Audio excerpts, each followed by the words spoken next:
लोग पहले प्रश्न से इस श्रृंखला की शुरुआत करिए, इस क्लास की शुरुआत करिए। आइए, जल्दी से सभी लोग यहाँ पर पहले प्रश्न को पढ़िए और इधर-उधर की बातें ना करते हुए केवल प्रश्न पर फोकस होकर अब उत्तर देना शुरू कर दीजिए। 13 की पावर 7 है, 11 की पावर 7 है तथा 13 की पावर 5 है और 11 की पावर 5 है के बीच उभयनिष्ठ अर्थात कॉमन घटक, घटक बेसिकली फैक्टर है। आप बताइए वह वैल्यू क्या है? इन प्रश्नों को करने में कोई समस्या नहीं, केवल एक ही चीज आपको ध्यान देना है, वो ये है कि जो बेस है दोनों के सेम है। यहाँ भी 13, यहाँ भी 11, बस फर्क क्या है कि यहाँ पर पावर 7 है, यहाँ पर पावर 5 है। तो स्पष्ट है कि अगर इसका एक हम ले लें, इसका एक ले लें, इसमें भी वो मिलेगा, इसमें भी वो मिलेगा, तो स्पष्ट है कि यहाँ से 13 मिलेगा प्लस यहाँ से 11 मिलेगा, जो दोनों में अवेलेबल होगा अर्थात 24 होगा। 24 उनका एक कॉमन घटक है, उभयनिष्ठ टर्म है, उभयनिष्ठ वैल्यू है, जो कि पहले ऑप्शन में आपको दिया गया है। ए इज द राइट सोल्यूशन। 24 रही उत्तर इस प्रश्न का माना जाएगा। ए को मानिए 24, 11, 13, 24 जुड़कर होता है। एक पावर इसकी, एक पावर इसमें, कोई ऐसा नहीं कि कोई एचसीएफ निकालना है, ना तो कोई एलसीएम निकालना है। हमें कॉमन घटक निकालना है जो दोनों में अवेलेबल है, जुड़ करके वो वैल्यू आपकी 11 और 13 का सम हो जाएगा, जो दोनों में अवेलेबल है। तो पहला ऑप्शन इस प्रश्न का राइट सोल्यूशन होगा। सभी को याद है इस प्रश्न का, बहुत बढ़िया है। कुछ लोग के गलत भी हो गए हैं, तो सही कर लीजिए, सही उत्तर सेलेक्ट कर लीजिए और ऐसे प्रश्न पर अपना हमेशा रिस्पॉन्स और प्रतिक्रिया आप बनाए रखिएगा। दूसरा प्रश्न, एक और अच्छा प्रश्न आपके सामने बोर्ड पर अवेलेबल है। ध्यान से मन लगाकर सुनिएगा तो आपको यह प्रश्न भी अच्छा लगेगा, इसकी फील आएगी, करने की इच्छा होगी। आप देखिए, मन से सोचिए। हमारे पास 3 अंकों की एक संख्या है जिसकी वैल्यू है 2a3। एक वेरिएबल बीच में देखो रखा गया है 2a3, जिसका हो जाए बताएं। इसको 3 to 6 में जोड़ें, 3 to 6 में जोड़ें तो 3 अंकों की एक संख्या प्राप्त हो जिसका मान हो 5, b और 9। 5b9 प्राप्त होती है, जो 9 से पूर्णतया विभक्त है, अर्थात ये जो संख्या है ये 9 से विभाज्य है। 9 से विभाज्य हो ऐसी संख्या हमको सोचनी है। तो हमें मान ज्ञात करना है 5a माइनस 2b का। ये तभी संभव हो जब मेरे पास a का मान हो, जब मेरे पास b का मान हो, जो हमें यहीं से संभव होता दिखेगा। 6 3 9 है, यहाँ पर a है, यहाँ पर b है, तो दोनों वेरिएबल साथ में हैं, तो हम जोड़कर वैल्यू नहीं भी सोच पाएंगे। 3 2 5 है, इतना परफेक्ट है, सारी प्लानिंग इन्हीं में करनी है। 9 से क्योंकि संख्या विभाज्य हो, अगर यह संख्या 9 से विभाज्य होगी तो जाहिर सी बात इनके अंकों का जोड़ 9 से विभाज्य होना चाहिए। 9 से विभाज्य के लिए आप जानते हैं कि अंकों का जोड़ 9 से विभाज्य होना चाहिए। 5 और 9 को जोड़ा तो 14 है। 14 के बाद अगली वह संख्या जो 9 से कटती है वो 18 होती है। उसमें अगर मैं b जोड़ू 18 बन जाए तो b का ऐसा मान 4 हो गया। मतलब b का स्पष्ट मान 4 हो गया, जो कि हम यहाँ पे सोच सकते हैं। तो b की जगह पे आप ले सकते हैं 4।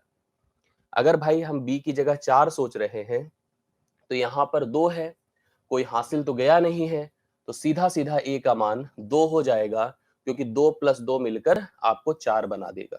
तो कंफर्म हो गया कि a का मान कितना हो गया है, 2 हो गया है। a का मान 2 आ गया है और b का मान 4 आ गया है। जो समीकरण है 5a माइनस 2b, आप इसमें पुट कर दीजिए। 5 गुणे 2 माइनस 2 गुणे 4, तो 5 दूना 10 में से अगर 8 घटा दूंगा तो राइट सोल्यूशन आपका 2 हो जाएगा, जो कि सी ऑप्शन में दिया है। दूसरे का राइट सोल्यूशन है जो कि क्या है, 2 है। सी ऑप्शन है, करेक्ट हल है। इस प्रश्न को हम लोग नोट कर ले और अब तीसरे प्रश्न पर आज के सेशन पे मैं आपको लेके चल रहा हूँ। ये बहुत बढ़िया प्रश्न है, इस पर मैं कुछ प्रोसेस कॉन्सेप्ट बताऊंगा, ध्यान से सुनिएगा, समझिएगा। मैं आपको स्पष्ट करता हूँ इस प्रश्न के बारे में। क्वेश्चन ये है कि निम्नलिखित में से किस संख्या का शांत दशमलव प्रसार संभव होगा। शांत और अशांत दो प्रकार के सेंस होते हैं। अगर किसी भिन्न की बात किया जाए, कोई फ्रैक्शन लिया जाए तो फ्रैक्शन के दो चरण रूप होते हैं। एक होता है टर्मिनेटिंग, टर्मिनेटिंग जिसको आप कहते हैं शांत। दूसरा होता है नॉन टर्मिनेटिंग, नॉन टर्मिनेटिंग जिसको आप कहते हो अशांत। क्या कहते हैं, अशांत। जिसने हमसे कहा है कि जो शांत प्रसार है वही हमको बताना है। तो शांत प्रसार को समझने की दो स्थिति और भी बनती है। एक होता है शांत जो पूरी तरह से होता है, पूर्णतः, मतलब कोई भिन्न है जो कि पूर्णतः विभाजित हो जाती है। दूसरी होती है जो कि दशमलव के कुछ अंकों के बाद, मतलब उसको कहते हैं आंशिक रूप से विभाजित हो जाना। जैसे मैं एग्जांपल बताऊं आपको, जैसे मान लीजिए अगर 10 को 5 से भाग किया तो 5 दूना 10 एग्जैक्टली टर्मिनेटेड है पूरी तरह से।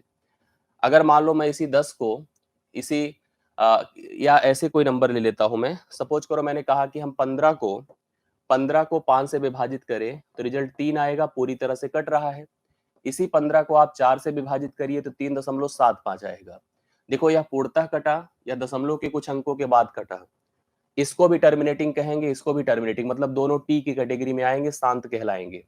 बट कभी कभी ऐसे भिन्न भी फेस करने को होते जैसे 1/3 है, तो 1 को 3 से भाग करिए, 0.3333 इनफिनाइट तक जाएगा। इसको हम 3 के ऊपर बार लगाकर रिप्रेजेंट करते हैं, आवर्ती भिन्न के रूप में प्रेजेंट करते हैं। इसी को हम अशांत कहते हैं। क्या कहते हैं? अशांत कहते हैं। जो कभी टर्मिनेट नहीं होता, एंड तक ऐसे बढ़ता चला जाता है। हम पहचान कैसे कर पाए कोई भिन्न को देख करके कि वह शांत है? तो मैं आपको समझाऊं कुछ शब्द को। कोई भी भिन्न हो, ध्यान से देखिएगा, उसका सरलतम रूप के बारे में भी आपको जानकारी होनी चाहिए।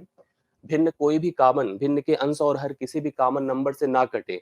जैसे 25/40 है तो यह अपने सरलतम रूप में नहीं है, 5/5 बचे 25, अब ये सरलतम रूप में है। 40/65 है, अभी भी सरलतम नहीं है, 5/8 40, 5 अब सरलतम में है। तो सरलतम का मतलब कोई भी कॉमन टर्म उनको डिवाइड ना कर सकता हो। तो भिन्न अगर सरलतम रूप में हो, मैंने कहा किसी भिन्न के सरलतम रूप का जो हर हो, अगर वह 2 की पावर m इंटू 5 की पावर n के रूप में हो, जहां पर m n greater or equal to 0 हो।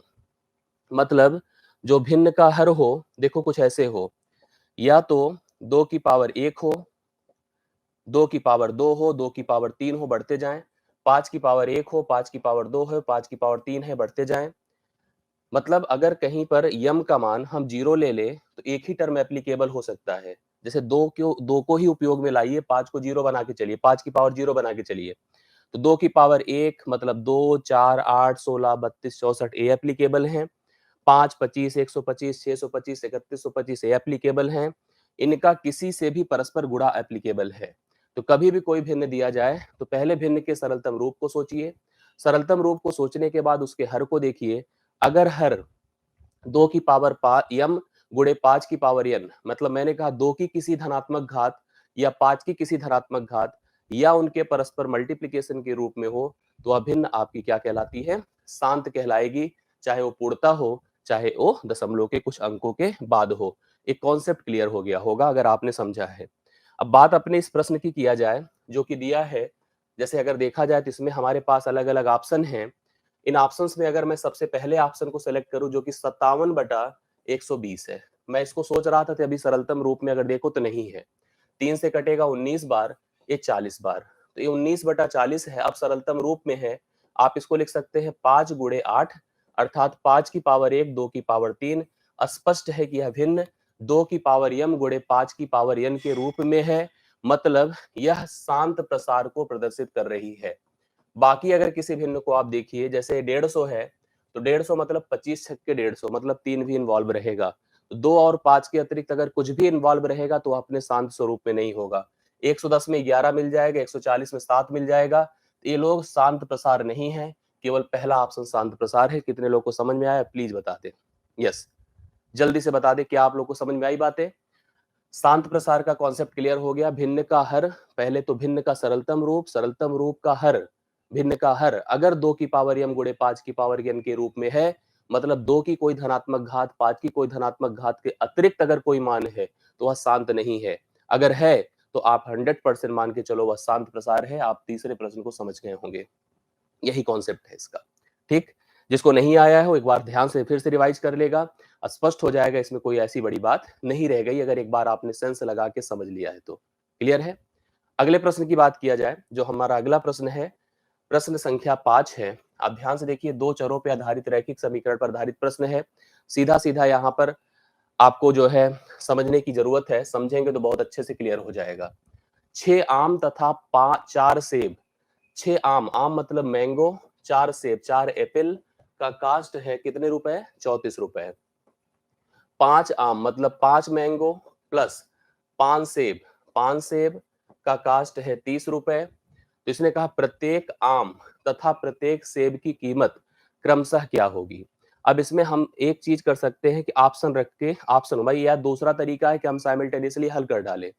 पहला तरीका ये है हमारे पास साइमल्टेनियसली हल कर डाले। दूसरा तरीका और आसान तरीका है कि हम वैल्यू सब्स्टिट्यूट कर ले। जैसे जो पहला होगा वो आम को प्रेजेंट करेगा, दूसरा सेब को। तो अगर आम का कीमत 1 रुपए मानेंगे तो 6 के 6 होगा, सेब की कीमत 6 मानेंगे, 6 चौके 24, 24 6 30 होता है, तो पहला ऑप्शन खारिज कर दीजिए। दूसरे ऑप्शन पे चलिए, 6 चहाके 36 होता है, तो यही जब 36 होगा तो 34 कैसे होगा, इसको भी खत्म करिए। तीसरे ऑप्शन पर आइए, 6 पंचे 30 प्लस 4 गुणे 1 4, तो 34 हो गया। पहले स्टेटमेंट को वेरीफाई कर रहा है। दूसरे के पास गए, 5 गुणे 5 25 प्लस 5 गुणे 1, 5 गुणे 1 5 बराबर 30, दोनों को संतुष्ट कर रहा है। सी ऑप्शन राइट सोल्यूशन है। आपको किसी भी समीकरण को साइमल्टेनियसली हल करने की आवश्यकता नहीं है। ऑप्शन वेरीफाई करिए, रख करके एक्स वाई का मान आप चेक कर सकते हैं। सेंस यहाँ देखिएगा, पहले आम है, फिर क्या है, सेब है। अगर यही गलती नहीं करेंगे तो दिक्कत की बात नहीं, बाकी आपको पता होगा कैसे हल किया जाता है। इलिमिनेट करके किसी एक वेरिएबल को बराबर करके उसको हटा के हम दूसरे वेरिएबल का मान आराम से निकाल सकते हैं। वो प्रक्रिया है, बट आप प्रयास करिए कि आप ऐसे प्रश्नों में यही प्रक्रिया अप्लाई करिए, ऑप्शन का उपयोग करिए, वो ज्यादा बेस्ट रहेगा और अच्छे से आप समझ पाएंगे। देखिए, अभी एक बेहतरीन प्रश्न हम फेस करने जा रहे हैं। जिसके दिमाग में प्रश्न चले, मैं चाहूंगा कि उत्तर जरूर दें। कौन कौन लोग यहाँ पर कर सकते हैं, प्लीज जरूर बताइए। हमें उत्तर चाहिए इस प्रश्न के बारे में। प्रश्न देखिए, एक आदमी 7 बेटों, 3 बेटियों और 5 भतीजों, सेंस पूरा पढ़िए, 7 बेटे हैं, 3 बेटियां हैं, 5 भतीजों के बीच बांटने के लिए 12,600 रुपए की राशि छोड़ देता है। कहता है कि मेरे पास इतने पैसे हैं, इन लोगों में इस पैसे का मुझे बंटवारा करना है। ठीक, यदि, सुनिए आगे, हर बेटी को हर भतीजे से 3 गुना ज्यादा राशि मिले, मतलब जो बेटी है उसको भतीजे से 3 गुना ज्यादा मिल रही है, हर बेटे को हर भतीजे से 7 गुना ज्यादा राशि मिले, तो हर बेटी का हिस्सा क्या है? कौन कौन कर सकता है, उत्तर बता दे। नागेंद्र सिंह का उत्तर 700 आया है। हंसिए नहीं, उत्तर बताइए सभी लोग। इधर उधर के चक्कर में ना पड़ के केवल आंसर पर फोकस करिए।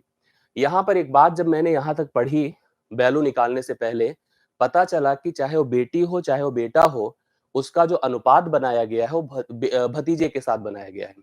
तो भतीजे को हमने बीच में रख दिया, बेटी को किनारे कर दिया और बेटे को भी किनारे कर दिया। अब इसको पढ़ के चलिए। आपको याद हो, क्वेश्चन में कहा है साफ साफ कि 7 बेटे रहेंगे, 7 बेटे रहेंगे, 3 बेटियां रहेंगी और 5 भतीजे रहेंगे। इसको अभी ऐसे सेंस के लिए रखे रहिएगा। हर बेटी को भतीजे से 3 गुना ज्यादा, 3 गुना, और बेटे को भतीजे का 7 गुना मिलता है। भतीजे की राशि दोनों के लिए बराबर है, इनके बीच एक 3 1 और 7 का अनुपात बनेगा। बट यह अनुपात एप्लीकेबल अभी नहीं होगा, क्योंकि राशि का बंटवारा तब कर पाएंगे जब हम इस पूरी संख्या को मैनेज करेंगे। अर्थात इसको मैं 3 तिया 9 करूंगा, इसको 5 करूंगा, इसको 49 करूंगा। सेंस ए बना, ये तीनों के बीच का अनुपात हो जाएगा। क्या क्या बताइए। बेटी भतीजे और बेटे के बीच अनुपात 9 5 और 49 का होगा। इसी राशि का बंटवारा करना है। 9 5 14 होता है, 14 और 49 63 हो जाएगा। 63 बराबर 12,600 कर दिया, एक बराबर 200 हो जाएगा। अब अगर बेटियों का देखिए, इसने पूछा हर बेटे को हर बेटी, ठीक है, इसने लास्ट में पूछा हर बेटी का हिस्सा बता दो। तो बेटी को कुल धन मिलता कितना है बताइए, 9 बराबर 1800। लेकिन यह 1800 कितनी बेटियों में बांटा जाता है, 3। तो 3 का मान निकालने के लिए, मतलब प्रत्येक का हिस्सा निकालने के लिए, हम यहाँ पर 3 से करेंगे भाग। अर्थात कंफर्म है कि प्रत्येक बेटी को 600 रुपए मिलेगा। अभी कितने लोग को क्लियर हो गया बताइए। हाँ, अभी क्लियर हो गया होगा। 600 रुपए हर बेटी को मिल रहा है। प्रयास अच्छा था, आप में से कुछ लोगों ने उत्तर देने की शुरुआत में कोशिश करी है, लेकिन आया नहीं था, बहुत कम लोग को आया था। तो 600 अभी तो आंसर आ रहा है सबका, लेकिन कोशिश आपको करना चाहिए और खुद से उत्तर देने की प्रक्रिया में लगना चाहिए। प्रश्न अच्छा था, कोशिश आपने किया होगा तो 100% आपने उत्तर जरूर यहाँ पे फील कर लिया होगा। तो पांचवें प्रश्न का उत्तर आपका 600 है। समझ पाए कि नहीं आए, प्लीज बताएं। कंफर्म है कि नहीं, एक बार देख लीजिए अपने हिसाब से पूरी चीज को, पूरी वर्किंग को, आपको स्पष्ट हो गया होगा। अगर किसी को डाउट है, क्वेरी है, तो जरूर बता दिया करिए कि आपको तुरंत वो बातें मैं कंफर्म कर दूं। ठीक, चलिए, तो पांचवा छोड़ के आगे बढ़ा जाए। अगले प्रश्न पर आता हूं मैं, छठे पर आइए। ये तो अभी तक का आसान प्रश्न है, 5 में अभी तक का सबसे आसान है, लेकिन फिर भी मिस कर जाते हैं लोग, गलतियां कर जाते हैं लोग। तो गलतियां बिल्कुल ना करिए। देखिए, बहुत आसानी से इस प्रश्न को करिए। 3 की पावर 2 माइनस एक्स गुणे 9 की power 2x minus 2 divide by 3 की पावर 3x है। बेसिस सेम का कॉन्सेप्ट लगाइए, जोड़ने घटाने की प्रक्रिया सोचिए। यहाँ पर बेसिस सेम करने की कोशिश करिए, 3 की पावर 2 माइनस एक्स गुणे ये 9 जो होता है 3 की पावर 2 होता है, तो 3 की पावर 4x हो जाएगा, माइनस 4 हो जाएगा। नीचे चलिए, 3 की पावर 3x हो गया। अब आप पूरी बातों को समझिए। पूरी बात में जैसे इसको अगर सोचिए तो बेसिस सेम है तो पावर जोड़ दीजिए, तो 3 की power 2 minus x plus 4x minus 4 divide by 3 की पावर 3x, 3 की पावर 3x। कन्फर्म इतनी बातें? अब देखो यहां से ऊपर कितना हो जाएगा अगर सोचिए, तो यहां पर हो जाएगा ऊपर 3 की पावर 4x में से x निकलेगा 3x माइनस 2 बटा 3 की पावर 3x। अब बेसिस सेम है ते भी जाके घट जाएगा, 3 की power 3x minus 2 minus 3x, ये खत्म होकर 3 की पावर माइनस 2 होगा, जो 1 बटा 3 की पावर 2 होगा, अर्थात 1 बटा 9 होगा। पहला ऑप्शन इस प्रश्न का राइट सोल्यूशन है। आइए अगले प्रश्न पर बढ़ता हूं मैं। छठवां आपने कंप्लीट कर लिया है। सातवें पर आ जाइए। ये देखिए, यहां पर देखो बार बार जब मैं क्लास में इस प्रश्न को पढ़ाता हूं तो एक बात हमेशा चुभती है मन में कि एक बेईमान दुकानदार, मतलब हम दुकानदार को बेईमान की नजर से देखने लगते हैं। बात यहाँ पर बेईमानी की नहीं है, बात यहाँ पर बेईमानी की जैसे तब नहीं है जब आप ये समझो कि दुकानदार ने, भाई हम सब जानते हैं कि दुकानदार काम फायदे के लिए कर रहे हैं, घर परिवार चलाने के लिए चल रहे हैं, कुछ को रोजगार देने के लिए कर रहे हैं, तो उनको तो फायदा चाहिए। फायदा लेना बेईमानी नहीं है, बेईमानी तब है जब मिलावट करे, चावल में कंकड़ मिला दें, हाँ, मिठाई में कम तौल मतलब बाट का प्रयोग कम करे, नीचे जो है चुंबक लगा दे, ऐसे तमाम सारी प्रक्रियाएं होती जिसकी वजह से अगले को बेईमान कहा जाता है। एक दुकानदार, बेईमान दुकानदार वस्तु के क्रय मूल्य पर बेचने का दावा करता है। आप उसके पास जाइए तो खूब कॉन्फिडेंस से कहता है कि सर हम जितने में खरीदे उतने में देंगे, हम बड़ी-बड़ी खुशी-खुशी लेके चले आए। भाई अगर उसने कोई सामान 100 में खरीदा तो मेरे से कह रहा है कि 100 ही रुपए आप मुझे दो। लेकिन उसने क्या किया है कि परंतु वह 1 मीटर माप के स्थान पे 90 सेंटीमीटर माप का प्रयोग करता है। परंतु हमें वह उस वस्तु को देता है जिसके लिए उसने 90 रुपए का पेमेंट किया था। मतलब तार अगर हम खरीदने गए हैं तो तार का मेजरमेंट ही कम करता है। हम इतना तो है नहीं कि हम वहां पे स्केल लेके जुड़ जाएंगे। हम नहीं किए, जैसे मिठाई खरीदिए और घर पे आके चोर बन जाइए कि यार रास्ते की मिठाई खा के चला आया। 1 किलो खरीदने गए, पता चला 900 ग्राम लेके आए, घर वाले भी आपके ऊपर डाउट रखते हैं और तुरंत एक तराजू लेके बैठ गए। कहे कि बताओ मिठाई तौली, पता चला कि उसमें से 2 जो है बर्फी काजू कतरी आपने निकाली, तो 100 ग्राम मिठाई 300 आप निकाल दी, तो चोर बन जाना हो जाता है इस तरह से। तो यहाँ पर वही कॉन्सेप्ट है, जैसे कहा जाए कि मान लो इतने मीटर तार को हम खरीदने गए, इतने का हमने पेमेंट कर दिया, उसने हमसे कहा था देखिए सर 100 रुपए है, मैं ही इतना दिया हूँ, आप भी मेरे को इतना दे दो, मैं दे दिया। लेकिन जब ला के नापे उसको तो पता चला तो 90 ही मीटर है। तो ये फायदा है उसका, और इस फायदे को प्रतिशत में कन्वर्ट कर दें, 9 से 10 मतलब 1 की वृद्धि है, 1 गुणे 100 बटा 9 है, अर्थात 11 सही 1/9% की वृद्धि दुकानदार लाभ के तौर पर हमसे यहाँ पर अर्जित कर लिया है। तो सातवें का डी ऑप्शन करेक्ट आंसर है, आप सभी लोग नोट कर सकते हैं। सातवें प्रश्न का डी ऑप्शन करेक्ट आंसर है, आप सभी लोग नोट करिए और अगले प्रश्न पर बढ़ चलिए। अगले प्रश्न पर बढ़ चलिए, आप अगले प्रश्न 8वें को कंप्लीट अब करने जा रहे हैं। इसको ध्यान से सुनिएगा, समझिएगा। अगला प्रश्न क्या है? ठीक, सबसे पहले देखिए ये अच्छा प्रश्न आपके सामने, एक आयत की लंबाई क्षेत्रफल सिद्धांत दो चीजें कवर करेगा। 2D फिगर, 2D मेंसुरेशन, लेखपाल की तैयारी करने वाले ध्यान से सुनिएगा। 2D मेंसुरेशनल जिसमें एरिया पेरीमीटर पे वर्क किया जाएगा। दूसरा कॉन्सेप्चुअल प्रश्न जो कि क्षेत्रफल त्रिभुज से, वृत्त से, समांतर चतुर्भुज से, समलंब चतुर्भुज से, सबके कॉम्बिनेशन पर आधारित जो फैक्ट होते हैं, जो तथ्य होते हैं, उन पर प्रश्न बनेगा। यहाँ पर एक आयत की लंबाई व चौड़ाई के बीच का अंतर, देखो ध्यान से, एक आयत था, इसकी लंबाई और चौड़ाई के बीच का अंतर जो था वो 7 सेंटीमीटर का था। एक वर्ग है, वर्ग का क्षेत्रफल दिया है 2401, ये दिया है एरिया इसका। कौन कौन इसका वर्गमूल तुरंत बता देंगे, वर्बल बताइए। अगर हमें भुजा निकालनी है तो आप जानते हैं इसका वर्ग ये होता है, मुझे वर्बल बता दीजिए किसका वर्ग होता है 2401। आप जानते हैं, इसको दो पार्ट में ब्रेक कर दीजिए, 4 छंगे 24 होता है, सॉरी 4 चौके 16 होता है, 5 ले नहीं पाएंगे, एक की जगह पे 9 का प्रयोग करेंगे तभी सेट होगा, 49, अर्थात भुजा कितनी हो गई 49। आगे पढ़ता हूं, आयत की चौड़ाई वर्ग की भुजा से 8 सेंटीमीटर कम है, तो भैया चौड़ाई कितनी हो जाएगी, 49 में से 8 घटा दें, 49 में से 8 घटा दें तो 41 हो जाएगी। चौड़ाई 41 हो गई, लंबाई और चौड़ाई में अंतर 7 का था, अगर यह 41 है तो लंबाई 41 प्लस 1 बराबर 47 है।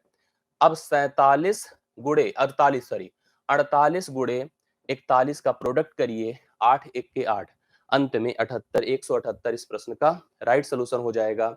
जो आप लोग, सॉरी, हमसे क्या पूछा है, एरिया थोड़ी पूछा है, गुणा जो करेंगे हमसे पूछा है। देखो एक चीज तो कंफर्म हो गया, 41 इसकी चौड़ाई हो गई और लंबाई इसकी 41 प्लस 7 अर्थात 48 हो गई है। आयत का परिमाप पूछा है, तो परिमाप होता है ट्वाइस एल प्लस बी ना, जोड़िए इनको, 8 1 9 4 4 8, ठीक है, 89 गुणे आप कर दो 2 2 9 18 2 8 16 1 17, 178, 178 इस प्रश्न का करेक्ट हल है, जो कि आयत का परिमाप होगा।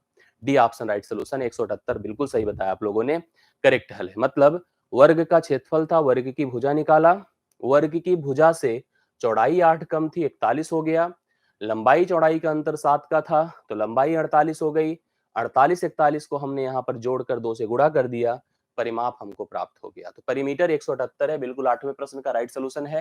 प्लीज सभी लोग नोट कर लें, डी ऑप्शन को अपना हल बना लें और मेरे साथ अब बढ़ चले 9वें नंबर पर। आप सभी लोग ध्यान से सुनिए और उत्तर दीजिए। मैं चाहता हूं कि आपके कमेंट आए, आपका रिस्पांस, आपकी प्रतिक्रिया दिखे, आपका आपका हम कॉन्फिडेंस यहां पर समझ पाए। प्लीज सभी लोग बताइए उत्तर क्या होगा। निम्नलिखित विभिन्न मानों की माध्यिका ज्ञात कीजिए। हमारे पास वैल्यू देखिए क्या क्या है, a+4, a-3.5, ये लिखने की जरूरत नहीं, आप ऐसे समझ लीजिए। ये सब के सब जो मान दिए गए हैं, a+4, a-3.5, a-2.5, a-3, a-2, a+0.5, a+5, a-0.5, हमें काउंट भर करना है। 1 2 3 4 5 6 7 8, कुल हमारे पास n क्या है, 8 है। n क्या है, 8 है, जो कि सम संख्या है। माध्यिका का सूत्र क्या होता है बताइए। माध्यिका का सूत्र होता है n/2 मतलब चौथी वैल्यू, सम के लिए यही कॉन्सेप्ट होता है, प्लस n/2 प्लस 1th मतलब फिफ्थ वैल्यू, चौथी प्लस पांचवी बटा 2। तो चौथी वैल्यू क्या है, 1 2 3 4 a-3 प्लस पांचवी कितनी है, a-2 डिवाइड बाई 2, तो 2a-5 डिवाइड बाई 2। अब देखो 2 से दोनों को काट दो, अगर ऑप्शन में नहीं है तो a तो सीधा 2 से कटकर a हो जाएगा और 5 डिवाइड होकर 2.5 हो जाएगा।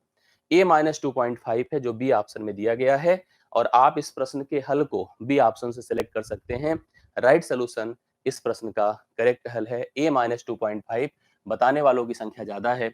अच्छा लग रहा है रिस्पांस आपका देख करके, कंफर्म है, very good. B option correct हल है। प्लीज सभी लोग नोट करते चलें और लिखते जाएं, रिस्पांस बेहतरीन है, अच्छा है। 10वां प्रश्न देखिए, ये अलजेब्रिक क्वेश्चन है, इस पर सबका सही होना चाहिए, इसमें गलती की कोई चांस गुंजाइश मत रखिएगा, कट ऑफ में बहुत नीचे चले जाएंगे अगर यहाँ गलती होता है, ठीक है।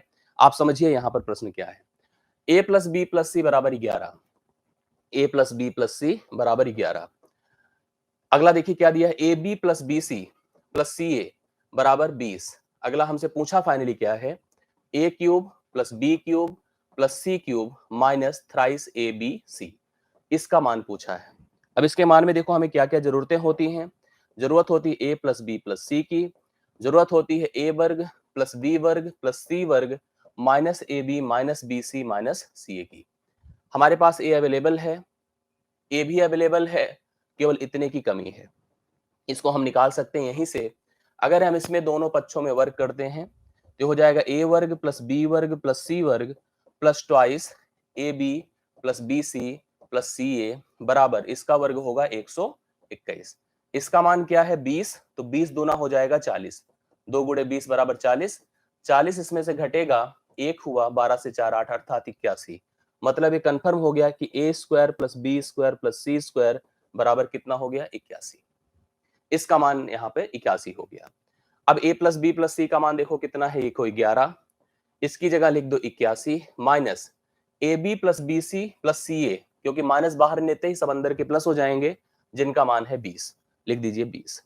11 गुणे 61 हो गया, 11 के 11 कैरी 1, 11 छके 66, 1 67, 671 हो जाएगा, जो आपको दिया है सी ऑप्शन में। तो सी ऑप्शन इस प्रश्न का हल है। आप सभी लोग लगाइए, फटाफट करेक्ट आंसर बताइए, कितना हो गया 671। 10वें प्रश्न का राइट सोल्यूशन 671 है, और करेक्ट आंसर आप में से बहुत सारे लोग यहाँ पर अच्छे से बताए हैं, एकदम सही है, आपने सही हल यहाँ पर इस प्रश्न का उत्तर दिया है।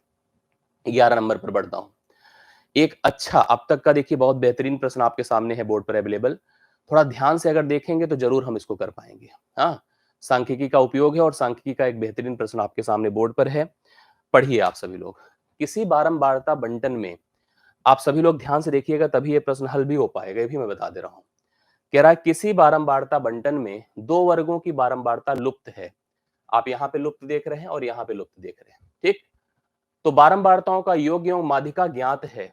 हाँ, बारंबारताओं का योग 80 है और माध्यिका 28 है।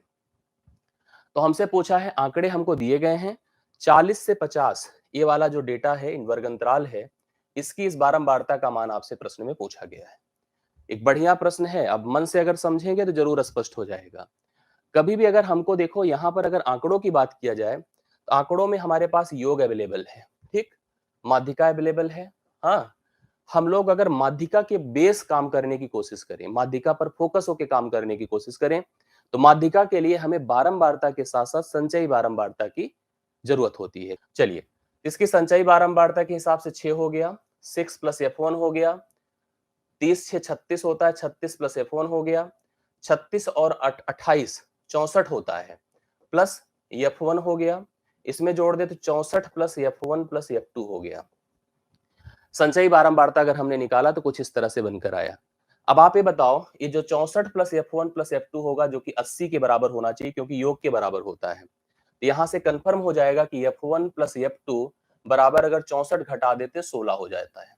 मतलब वो जो दोनों बारंबारताएं लुप्त थी F1 और F2, इनका जोड़ कितना हो गया? 16 हो गया। कंफर्म है। बात अगर मैं माध्यिका की करूं, माध्यिका वर्ग अंतराल के लिए जो काम की जाती है उसके लिए सूत्र होता है L0 plus n/2 minus CFP divide by F into I. ये माध्यिका होती है, जो माध्यिका हमारे प्रश्न में 28 दी गई है, हमने यहाँ पर m लिख दिया। अब ध्यान से प्लीज समझिएगा सभी लोग, n का मान 80 है, 80/2 करेंगे, 80/2 करने पर आएगा 40। अर्थात हम कंफर्म हो गए कि 40वीं वैल्यू जिसमें होगा वही हमारी माध्यिका क्लास होगी। ए वाला जो वर्ग अंतराल है यही हमारा माध्यिका क्लास होल्ड किया है, क्योंकि 30 36 प्लस F1, 36 प्लस F1 मतलब ये जो 40वीं वैल्यू है, क्योंकि इसके ऊपर 64 प्लस F1 हो गया, यही हमारा वर्ग अंतराल होगा, यही हमारी माध्यिका कक्षा होगी, यही इसी में हमारी माध्यिका होगी।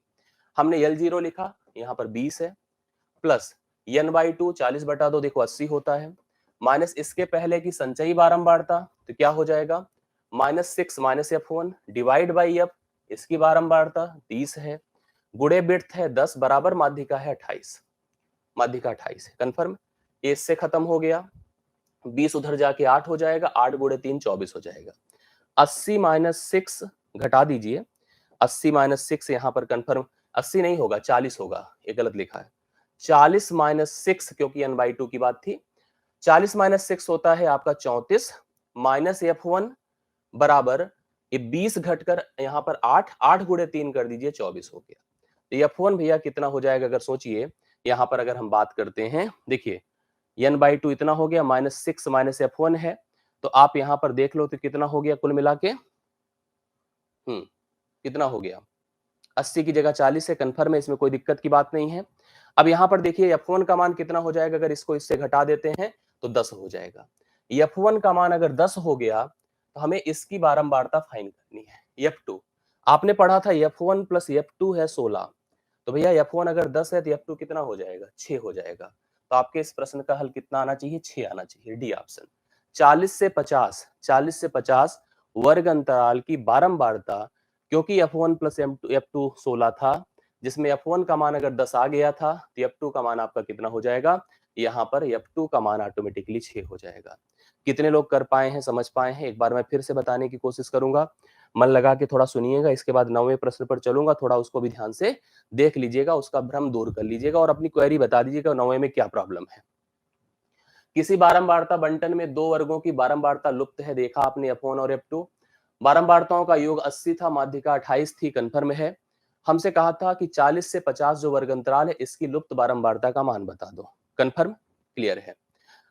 अब अगर देखो माध्यिका के लिए हम प्रयास करते हैं तो हम हमेशा जैसे पहले संचयी बारंबारता की बात करते हैं, लिख लिया हमने 6 है, 6 प्लस F1 है, 36 प्लस F1 है, 64 प्लस F1 है, 64 प्लस F1 प्लस F2 है, और हमेशा ये जोड़ n के बराबर होता है, तो अर्थात F1 प्लस F2 16 हो गया। आपको पता है कि जो हमारी माध्यिका का सूत्र होता है वो ये होता है, L0 plus n/2 minus CFP अपान F इंटू आई बराबर माध्यिका। हम क्या करते हैं, n/2 किए तो 40 आया, हमने चेक किया तो पता चला 40वीं वैल्यू इसी में होगी, इसी में है, क्योंकि ये देखो 6 के बाद 36 से F1 तक ये होल्ड किया है, सारे वैल्यूज रखते चले गए, F1 मेरे पास 10 आया। भैया F1 अगर 10 आया तो जो लुप्त बारंबारता F2 है, तो F2 का मान ऑटोमेटिकली 16 से 10 निकाल दीजिए तो कितना हो जाएगा, कितना हो जाएगा बताइए, 6 हो जाएगा। डी ऑप्शन इस प्रश्न का हल है और एक अच्छा प्रश्न है, मन से सीख लीजिए इसको, गलत मत करिएगा, आपके बड़ा काम आएगा ये प्रश्न, मैं बार बार बोल रहा हूं तो बड़ा काम आएगा। किसी ने हमसे 9 नंबर के बारे में बोला था, थोड़ा सा 9 पर हम चर्चा कर लें, 9 पर एक बार देख लीजिए भाई, 9 वाले के बारे में किसने क्या प्रॉब्लम थी, आप लोग थोड़ा सा मुझे कमेंट करके बताइए क्या समस्या थी, प्लीज बताओ।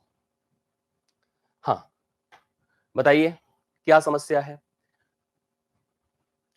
यस प्लीज, इसमें क्या दिक्कत है। 9th क्वेश्चन में असेंडिंग ऑर्डर में था, बिल्कुल यहां पर जैसे देखो कभी जुड़ा है, कभी घटा है, कभी घटा है, कभी घटा है, कभी घटा है, कभी जुड़ा है, तो ये जब अगर इस तरह का अरेंजमेंट होता है, देखो अगर एक नेचर होता, प्लीज समझने की कोशिश करिएगा, मैंने इसको इसीलिए तुरंत फ्लो में बता दिया था क्योंकि हमें पता है कि यह डेटा अरेंज्ड है, अगर यह केवल और केवल जुड़ा होता या घटा होता तो हम दिमाग लगाते, नहीं जुड़ा या घटा है तो हम मान के चलते हैं असेंडिंग या डिसेंडिंग कोई भी होगा, हमारा सूत्र काम कर जाएगा। मेरी बात समझ लीजिए आप सब लोग, असेंडिंग या डिसेंडिंग दिमाग से निकाल दो, अगर यह जुड़ा घटा करा गया है तो इसका अर्थ है कि उसने व्यवस्था किया है, ठीक है। इसलिए यहां पर मैंने आपको बताया था, हमने चाहे असेंडिंग लिया चाहे डिसेंडिंग लिया, चौथी और पांचवी वैल्यू के जोड़ बटा 2 कर दीजिए, आपको इसकी माध्यिका पता चल जाएगी। हम जानते थे कि क्वेरी, अच्छा ये अच्छा लगा कि कम से कम आपने इस तरह की क्वेरी करी, आपको एहसास है कि असेंडिंग डिसेंडिंग होता है, बगैर उसके माध्यिका नहीं निकलती है, ये बढ़िया था आपका, ठीक है। यस, बोला हो या ना बोला हो, जब कभी जुड़ा घटा दिया तो व्यवस्था किया उसने, इस प्रश्न का राइट सोल्यूशन ये होगा। आपको बता दिया था क्या ऑप्शन था इसमें, ये था ना पहला वाला, बी ऑप्शन था। यस, आगे बढ़ता हूं, आगे बढ़ा जाए ना, अब 10 बता दिया, 11 बता दिया, 11 कंफर्म हो गया, 12वां चलिए, 12वें प्रश्न पर आइए, आप सभी लोग मन लगा के समझिए। एक व्यक्ति ने एक ऐसा आयताकार भूखंड खरीदा, जमीन का टुकड़ा खरीदा एक व्यक्ति ने, आयताकार जिसकी लंबाई है चौड़ाई है, इसने कहा लंबाई और चौड़ाई में अनुपात है 7:5। भूखंड पर की बाड़ लगाना है, तार लगाना जैसे जिससे जानवर या कोई मतलब नुकसान ना कर पाए उस व्यक्ति का, अगर उसमें कुछ मान लीजिए यहाँ पर खेती करता है, फसल लगाता है, सब्जी लगाता है, तो आयताकार बाड़ लगाना चाहता है तार का, गया मार्केट में पता किया तो पूछा कि भैया 15 रुपए प्रति मीटर की दर से इस पूरे मेजरमेंट के लिए आपको 2,880 रुपए देने पड़ेंगे। कभी भी एक ध्यान दीजिएगा, कभी भी किसी दुकान पर या कुछ जगहों पर आप अगर रेट आपको पता हो और टोटल अमाउंट पता हो, तो मान लीजिए हम अमाउंट को अगर मैं रेट से डिवाइड करूंगा तो वह रिस्पेक्टेड मान पता चल जाता है। और अगर आयताकार भूखंड के चारों तरफ चल करके हम कुछ काम कर रहे हैं तो कन्फर्म है कि हम परिमाप कवर कर रहे हैं, पेरीमीटर कवर कर रहे हैं। तो perimeter total amount divide by rate होगा, 2,880 बटा 15 होगा। तो 15 एक के 15 होता है, 13 15 9 135, 15 दूना 30, 192 मीटर परिमाप होगा, कन्फर्म मान लीजिएगा। परिमाप जो होता है वो ट्वाइस एल प्लस बी होता है, ट्वाइस एल प्लस बी होता है, मतलब लंबाई चौड़ाई की योग का दूना होता है। इसका आधा कर देने से लंबाई प्लस चौड़ाई बन जाती है, ये आपको कन्फर्म है। आधा करिए, 2 9 18, 2 6 12, 96 हो गया, 96 हो गया, लंबाई प्लस चौड़ाई। अब लंबाई और चौड़ाई का अनुपात दिया है, अनुपाती पदों को जोड़िए, 12 बराबर 96 कर दीजिए, 1 बराबर 8 कर दीजिए। लंबाई पूछा था भूखंड की जो कि 7 के रिस्पेक्ट में है, तो 7 बराबर 7 अठे 56 कर दीजिए, तो यहां पर क्या हो जाएगा 56। डी ऑप्शन राइट सोल्यूशन है, confirm, D option right solution है, 56 करेक्ट आंसर है। आप सभी लोग 12वें प्रश्न का करेक्ट हल देख सकते हैं। यस, मेरी बात समझ गए आप सभी लोग, किसी को दिक्कत, मेरे ख्याल से आपका रिस्पांस बड़ा अच्छा था इसमें और आपने उत्तर दिया, ये बड़ी खुशी की बात थी। अगला प्रश्न देखिएगा, एक दुकानदार कोई वस्तु को समान दाम में खरीदता है लेकिन ग्राहक टू ग्राहक अलग अलग दामों में बेचता है। अगर सब्जी लेने आप कार से जाएं, पैदल जाएं, मोटरसाइकिल से जाएं, साइकिल से जाएं, अलग रेट लगता है, ठीक है। किसी जगह पर आप जाइए तो मतलब आपकी जो पर्सनालिटी होती है, व्यक्तित्व होता है, वो रेट निर्धारित करता है। इसलिए यहाँ पर भी वो स्थिति है कि एक व्यक्ति किसी सामान को खरीदा है एक रेट में, बट उसने दो दामों में बेचा, एक 1800 में बेचा और एक 1350 में बेचा, जिससे जो पाया ले लिया दुकानदार ने। इनसे 1800, भाई इनसे कहा कि 1800 रुपए सर लगेगा, क्या कोई नहीं है, ले जाओ 1800। ये कह रहे नहीं, हमको जो है 1800 नहीं दे पाएंगे हम। तो कहे सर 1500 नहीं, 1200, 1300, अंतिम में 1350 में फिट हुआ। फिलहाल दुकानदार तभी बेचा जब तक उसको फायदा है, अन्यथा नहीं बेचेगा, कहेगा जाइए भैया हम फिर काम करेंगे अपना। फायदा दोनों स्थितियों में है, यहाँ पर यह SP1 है और यह SP2 है। लाभ तभी होता है, लाभ निर्धारित करने के लिए हम विक्रय मूल्य से क्रय मूल्य को माइनस करते हैं, तो लाभ का मान दोनों का निकाल लीजिए, 1800 माइनस सीपी और यहां से होगा 1350 माइनस सीपी। लाइन पढ़ लीजिए, इसके आगे क्या बोला है, उस लाभ की तुलना में, देखो 1800 में बेचने से उस मिला लाभ उसकी तुलना में 13 तिगुना है, इसे 1350 में यदि प्राप्त करता, देखिए क्या सेंस है, 1800 रुपए में एक वस्तु को बेचकर मिला लाभ उस लाभ की तुलना में तिगुना है जो इसे 1350 में बेचकर प्राप्त होता है, मतलब ये वाला लाभ 3 गुना है। तो आप अगर इसको 3 गुना कर दे तो दोनों लाभ बराबर हो जाए। तो ये 1800 माइनस सीपी रहेगा, ये 3 शून्य शून्य, 3 पचे 15, 3 तिया 9 1 10, 3 1 3 1 4 माइनस 3 सीपी हो गया। सीपी इधर कर दीजिए, 2 सीपी हो जाएगा, उसको घटा दीजिए 1800 को ले जाकर के यहाँ पे, 0 5 10 से 8 2 और 3 से 1 2, 2250 है, तो सीपी का मान बटा 2 कर दो, 2 1 के 2, 2 1 के 2 दूना 4, 2 पंचे 10, क्रय मूल्य 1125 है। इसको ऑप्शन से भी रख करके देखा जा सकता था, 1125 फिलहाल इस प्रश्न का राइट सोल्यूशन है। मैं कह रहा था ऑप्शन से भी रख के देखा जा सकता था, 1200 नहीं आ रहा रितेश, तो यहाँ पर 1125 आ रहा है करेक्ट आंसर के तौर पर। जो 13वां प्रश्न है 1125 को अपना उत्तर मान के चलिए correct answer. Very good, C option हो गया, कंफर्म कर लिया आपने। वैल्यू रख करके भी देखते तो भी आपको एहसास हो जाता, वेरीफाई आप कर सकते थे। अगर नहीं होता है तो ऑप्शन रख लिया करे, कोई ऐसी बात नहीं कि तो ऑप्शन ना रखेंगे तो फिर नहीं आएगा, मतलब ऐसे ही करना नहीं। 14 नंबर देखा जाए, एक प्रतिशत का प्रश्न है और इसको आराम से आप लोग करेंगे तो ये भी अच्छे से हो जाएगा। लाइन पढ़ते चलिए, सही से सेंस लगाइएगा। x का 25%, तो x बटे 4 हो गया, ठीक है, x का 25%, x प्लस 60 के 30% से 40 कम है। ओ, तो एक काम करता हूं, x प्लस 60 का 30%, 30% मतलब 3/10, 3/10 से अगर मैं x बटा 4 को घटा दूं तो 40 आएगा, यही होगा ना। x का जो 25% है, x प्लस 60 के 30% से 40 कम है। अब अगर जैसे आगे में बढ़ता, पहले इसको x का मान यहीं से कैलकुलेट कर लीजिए, 4 से गुणा, देखिए 4 तिया 12, तो 12x माइनस 12 छंग 72, 720 माइनस 10x 40 होकर गुणा होकर 1600 हो जाएगा। अब इसमें देखिए 2x हो जाएगा, 720 घटेगा तो 880 हो जाएगा, अर्थात x का मान 440 हो जाएगा। x का मान 440 हो गया, क्लियर। फिर आगे बढ़ता हूं, कह रहा तो x माइनस 40, x माइनस 40 मतलब 440 माइनस 40 का 35%, 35 मतलब 7/20 होगा, 35% मतलब 7/20 होगा। भैया ये 400 गुणे 7/20 है, 20 विषम में होगा, 20 सत्ते 140, 140 120 से कितने प्रतिशत कम है, 100 ज्यादा है, 140 120 से कितने प्रतिशत ज्यादा है, चेक कर लीजिए। ये शून्य खत्म करिए, 2 सत्ते 14 है, 2 छंगे 12 है, 6 से 7 अर्थात 1 ज्यादा है, 1 गुणे 100/6 कर दीजिए, तो 2 तिया 6 50 हो जाएगा, 50/3 16 सही 2/3% होता है, जो कि बी ऑप्शन में आपको दिया गया है। बी ऑप्शन में जरूर रखिए। अब आइए देखिए एक अगला प्रश्न हमारे सामने आता है, टेबल का प्रश्न है, मन लगा के देखिएगा, समय थोड़ा दीजिएगा, प्रश्न बहुत अच्छे से एहसास करके करिएगा। यस, हाँ, आइए 15 से 19 निम्न सारणी का ध्यान से अध्ययन करिए, नीचे दिए गए प्रश्नों के उत्तर दीजिए। एक वर्ष विभिन्न नगरों में हुए मनोरंजन प्रदर्शनों की संख्या सैकड़ों में, number in hundreds of outer amount shows perform in the different cities in a year. नगर के नाम MNOPQR हैं, नृत्य संगीत नाटक स्टैंड अप कॉमेडी और मिमिक्री। तो यहाँ पर इस तरह के यहाँ पर कुछ परफॉर्मेंस है, इनका जो रीजन है सैकड़ों में है, इनको देखकर हमें प्रश्नों का उत्तर देना है। हम प्रश्नों को पढ़ते हैं और अपने हिसाब से जो संभव होगा उत्तर देने की कोशिश करते हैं, बस मन लगा के सभी लोग सुनिएगा। यस, नगर यम में हुए मिमिक्री, चलिए यम के पास चलते हैं और बात यहां पर करते हैं मिमिक्री की, जो कि 0.9 है।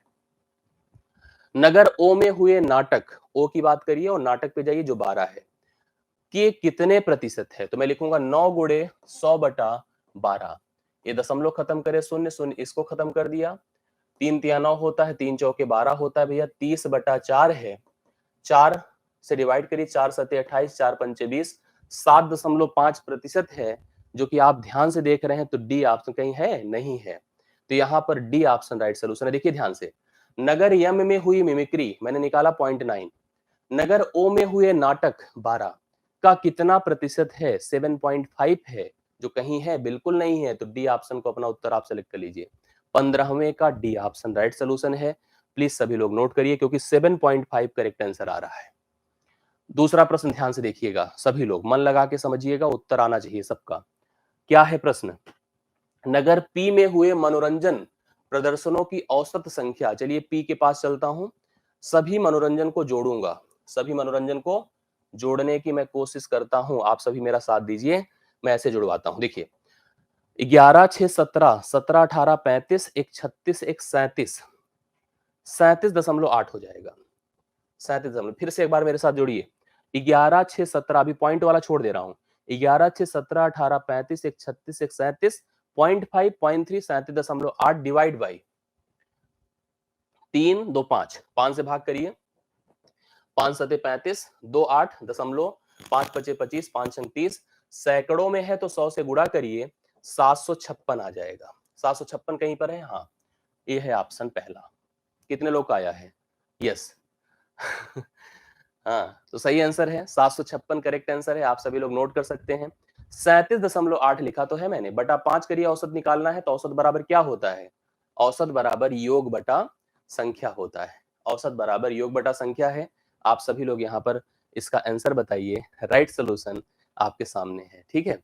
तो में संगीत प्रदर्शनों की संख्या, नगर यन और क्यों के पास चलते हैं, यन है और क्यों है, संगीत कहाँ है, ए है, ये 13 है और ये 12.4 है, तो 13 प्लस 12.4 भैया 25.4 हो जाएगा।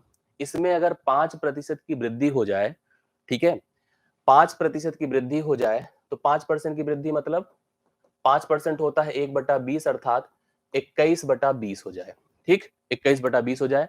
तो इन दोनों नगरों में संगीत प्रदर्शनों की कुल संख्या क्या होगी? अगर आप इसको 21/20 बना देते हैं, इसको अप्लाई जैसे ही हम करेंगे तो अप्लाई होकर के 26.67 हो जाएगा, बढ़ता मतलब 26.666 बढ़ता 7 तक जाएगा, 100 से गुणा करूंगा तो 2667 हो जाएगा। जो 25.4 था, इन दोनों को जोड़कर देखा था, वह अगर 5% बढ़ा है तो 2667 हो जाएगा।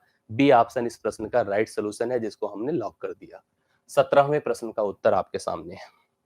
18 नंबर में फिर आता हूं, ठीक है, 18 नंबर में फिर आता हूं, सभी नगरों में मिलाकर हुए stand up comedy, stand up comedy जानते हैं ना, स्टैंड अप कॉमेडी होती है, बहुत पॉपुलर शो होता है हम लोग के यहाँ टीवी में। कॉमेडी प्रदर्शनों की संख्या कितनी है? तो बढ़िया है, सीधा जोड़ दीजिए, जोड़िए, देखिए कैसे जोड़ता हूं मैं, देखिए ऐसे जोड़िए, पहले जो इंटीजर है 2 1 3 3 3 6, 0.7 0.3 7 हो गया और 7.8 हो गया, 7.8 चेक कर लीजिए फिर से एक बार, 2 1 3 3 6, 2 1 3 3 3 6, 6 1 7, 7.8 है। अब इसको 100 से करिए भैया गुणा, 100 से करेंगे तो 780 हो जाएगा, 780 कितना है, 780।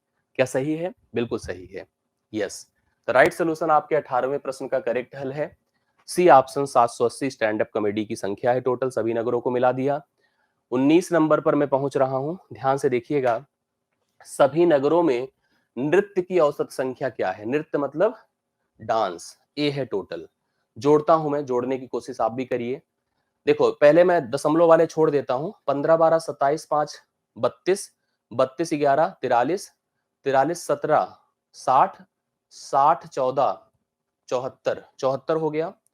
अब दशमलव देखिए, 75.4 हो जाएगा, 75.4 हो गया, मेरे हिसाब से सही है। मैं एक बार फिर कंफर्म कर लेता हूँ, 12 15 27, 27 5 32, 11 43, 17 60, 74, 74 में इसको जोड़ेंगे तो एक 75.4 है, कंफर्म है। औसत निकालना है, बटा क्या करेंगे, 3 3 6 है, तो 6 से डिवाइड किया जाए इसको, तो 6 से करेंगे तो 6 के 6, ठीक है, 1 2 6 दूना 12 3, 6 पंचे 30, 6 पंचे 30, 6 छाके 36, 12 56 समथिंग करके हो रहा है, अगर आप देखें तो यह आपका अप्रोक्सीमेटेड तो होगा, एग्जैक्ट नहीं होगा। 1256 को फिर भी हम अप्रोक्सीमेटेड मान सकते हैं, एग्जैक्ट तो नहीं मानेंगे, लेकिन ए इतना माना जाएगा। औसत लगभग लगभग 12.1256 हो जाएगा। करेक्ट आंसर यहाँ पर 1256 आप लगा सकते हैं। तो 19 का हो गया पहला ऑप्शन। मेरे हिसाब से भी आपने समझ लिया है। अगले प्रश्न पर बढ़ रहा हूं। ये हो गया डन आपका। अब आ जाइए मेरे साथ, आप लोग 20 करने के लिए 20वां नंबर आपके सामने एक अच्छा प्रश्न है, अच्छा सा प्रश्न है।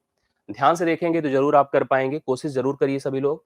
लिखा है a बराबर 7 प्लस 4√3। हमसे पूछा है a की पावर 1/2 कन्फर्म प्लस a की पावर -1/2, इसका मान हमको बताना है। यहाँ क्वेश्चन मार्क लगा देता हूं। अर्थात हमसे a के वर्गमूल के लिए पहले फोकस करने को कहा है कि इसका वर्गमूल बताओ। देखकर समझ में आ रहा है कि इसको मैं लिख सकता हूं 2 प्लस √3 का वर्ग। करिए कैसे, दो का, अब इसको वर्ग करके देख लीजिए आप लोग। 4 प्लस 3 प्लस 2 दूना 4√3, तो कुल मिला के 7 प्लस 4√3 है कि नहीं है। मतलब 2 प्लस √3 इसका वर्गमूल होगा। a की पावर 1/2 2 प्लस √3 हो जाएगा। यहां तक समझ में आ रहा है।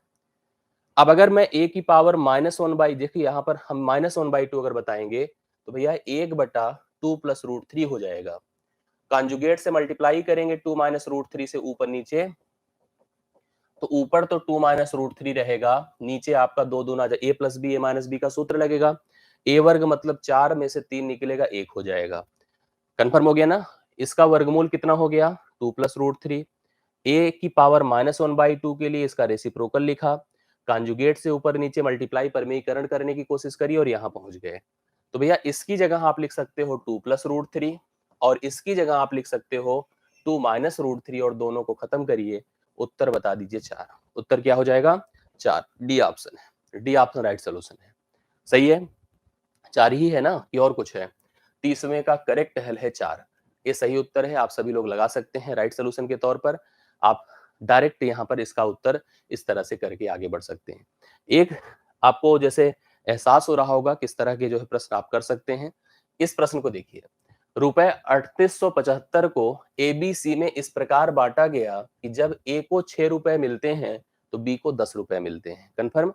तथा बी को जब 8 रुपए मिलते हैं तो सी को 12 रुपए मिलते हैं। ए तथा सी को प्राप्त राशि का अंतर बता दीजिए क्या होगा।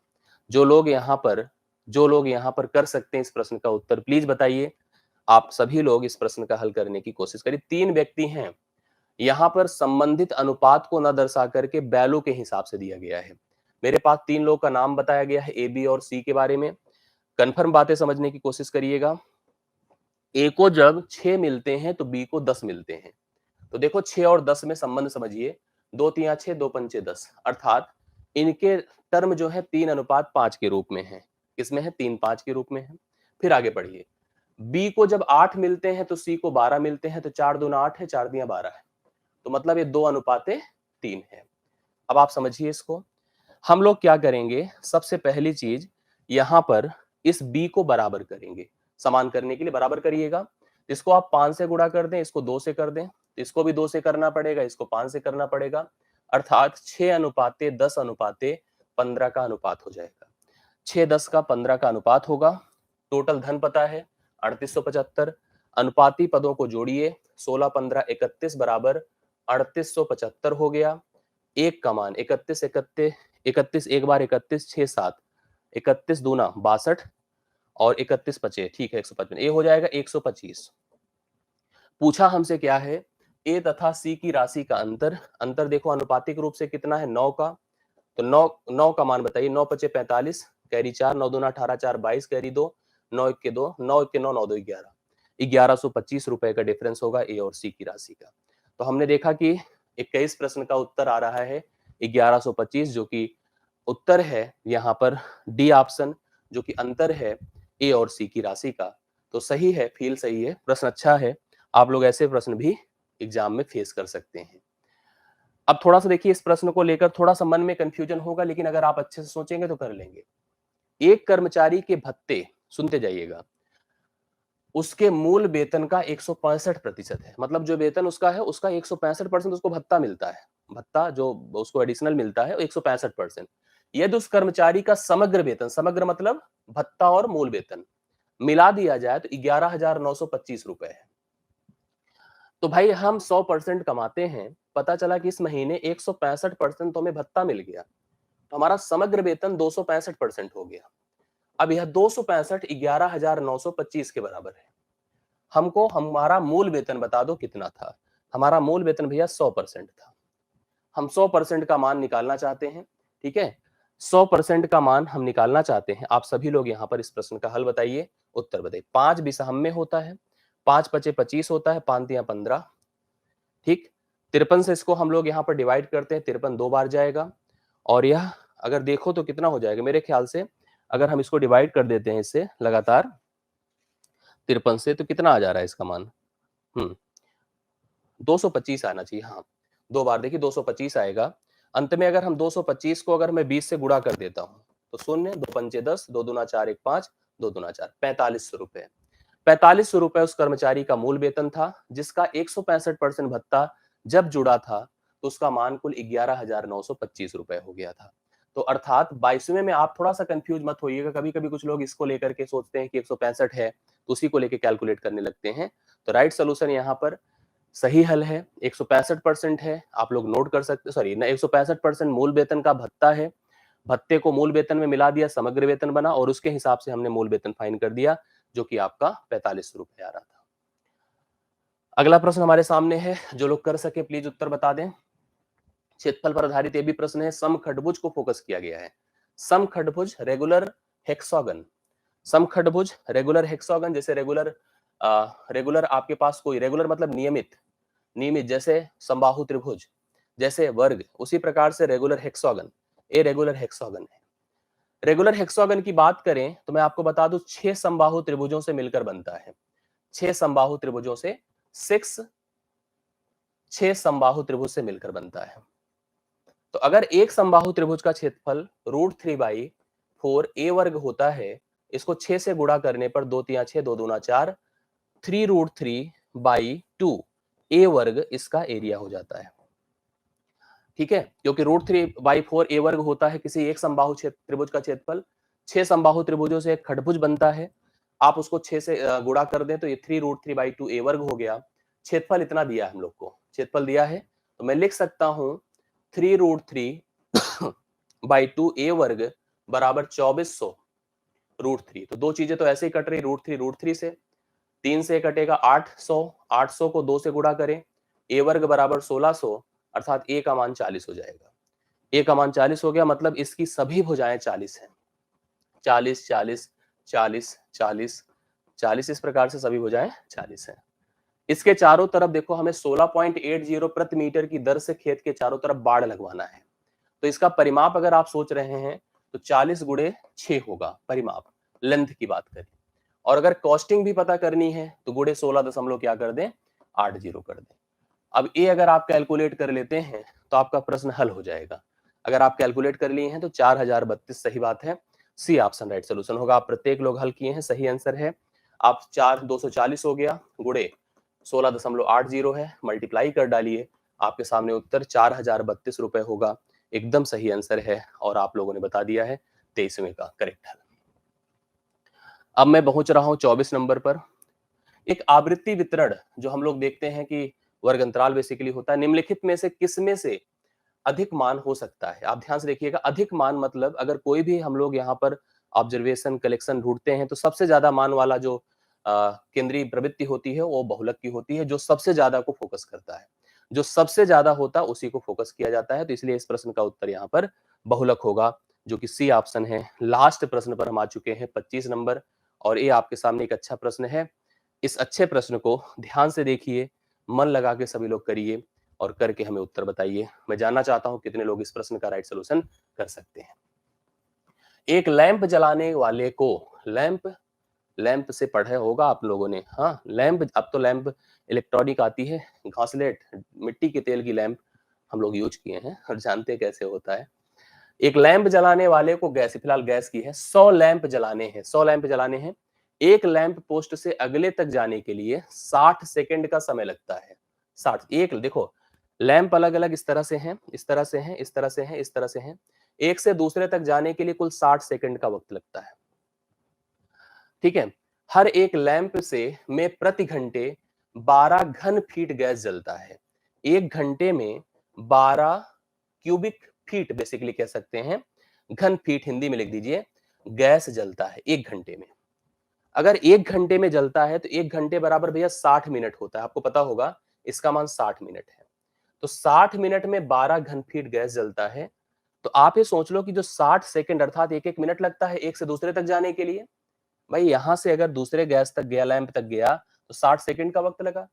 कितना गैस जल गई? तो एक 60 सेकंड अर्थात एक मिनट में अगर मैं पता करना चाहूं तो एक मिनट में हो जाएगा 12/60, 1/5 घन फीट गैस जलती है एक मिनट में, 1/5 घन फीट।